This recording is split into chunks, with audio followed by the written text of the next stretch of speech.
அனைவருக்கும் வணக்கம். என் பேர் முத்துக்குமார். நான் ஆரல்வாய்மொழி பேரூராட்சி மன்ற தலைவராக இருக்கேன். இப்போ நான் நிற்கக்கூடிய பிளேஸ் பார்த்தீங்கன்னா சுடுகாடு பிளேஸ்.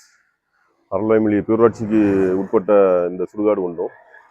இதில் பார்த்தீங்கன்னா என்னுடைய வார்டு 14வது வார்டு. நான் கவுன்சிலர் தேர்வாகி நான் தலைவராக இருக்கேன். என்னுடைய வார்டில் ஒரு பெரிய பிரச்சனை.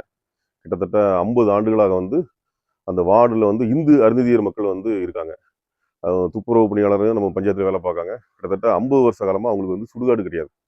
அந்த சுடுகாடு இல்லாமல் அவங்க நம்ம காமராஜர் புதூரில் நம்ம அரசு புறம்போக்கு இடத்துல புதைச்சிக்கிட்டு இருந்தாங்க, எரிச்சிக்கிட்டு இருந்தாங்க. அது இப்போ அங்கேயும் குடியிருப்பு பகுதி ஃபுல்லாக வந்துச்சு. அதனால் இப்போ அதுக்கு அவங்களுக்கு அந்த எரிக்க முடியாத ஒரு சுச்சுவேஷன் வந்த உடனே போர்க்கால அடிப்படையில் தலைவரை பண்ணி ஆகணும் அப்படிங்கிறத கேட்டதன் அடிப்படையில் இன்னைக்கு இந்த இந்து அருந்ததியர் சமுதாய சுடுகாடு எங்களுடைய பொது நிதியிலிருந்து இன்னைக்கு இந்த சுடுகாடை இன்னைக்கு கட்டியிருக்கோம். கட்டி ஃபினிஷிங் ஸ்டேஜுக்கு வந்தாச்சு. இந்த சுடுகாடு 40-50 வருஷம் கோரிக்கை முடிஞ்சிருக்கு. அதே மாதிரி என்னுடைய வார்டுக்கு உட்பட்ட உங்களுக்கு பார்த்தீங்கன்னா 9வது வார்டுலையும் இதேமாரி ஒரு இது, அதுவும் 20 ஆண்டுகளாக சுடுகாடு இல்லாமல் பிரச்சனை இருந்துச்சு. அந்த 9 வார்டு மக்களுக்கும் அந்த சுடுகாடை நாங்கள் கட்டியிருக்கோம். இந்த 2 ஆரல்வாய்மொழியிலே 2 சுடுகாடு, அந்த 9வது வார்டு மக்களுக்கும் இந்த அருந்ததியர் மக்களுக்கும் இதுவாக தான் இந்த சுடுகாடு இல்லாத பிரச்சனையை அதையும் நாங்கள் கட்டி இன்னைக்கு அதுவும் மக்களுக்கு அது யூசேஜில் இருந்துட்டு இருக்கு. இன்னைக்கு இந்த புது சுடுகாடும் கட்டியிருக்கோம். அப்படி 2 சுடுகாடு நாங்கள் என்னுடைய பொறுப்பேற்ற பிறகு இந்த 2 சுடுகாடுமே நாங்கள் கட்டியாச்சு.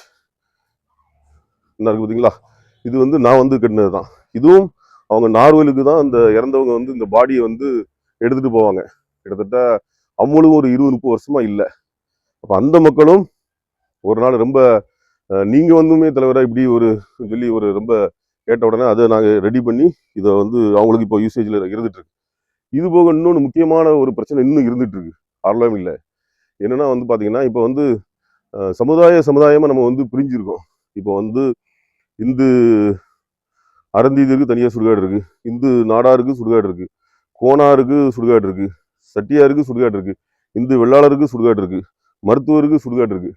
இப்படி எல்லாத்துக்குமே சுடுகாடு இருக்கு.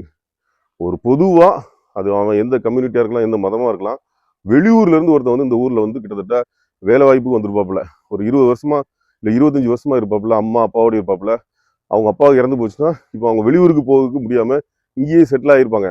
இடம் வாங்கி வீடும் போட்டாச்சு.